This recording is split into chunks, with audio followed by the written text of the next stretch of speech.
ways of inclination theta, the whole system is accelerated horizontally so that the block does not slip on the wedge. The force exerted by the wedge on the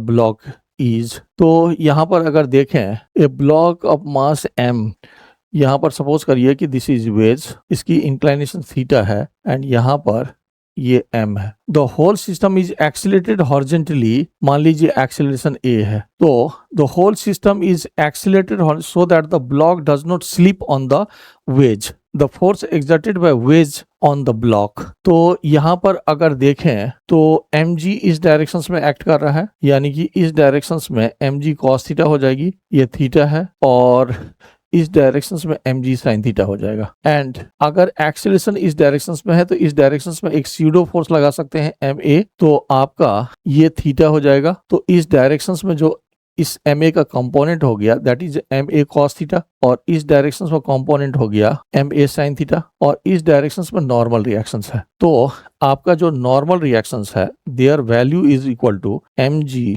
cos theta and plus ma sin theta. अब यहाँ पर a को eliminate करना है, तो यहाँ पर अगर देखोगे तो mg sin theta is equal to ma cos theta. आप इस फोर्स को एंड इस फोर्स को इक्वल मानेंगे क्योंकि ये रेस्ट में है, उसके रिस्पेक्ट में ऐसा क्वेश्चन में बोल रहा है, तो आपका जो a है that will be equal to g tan theta.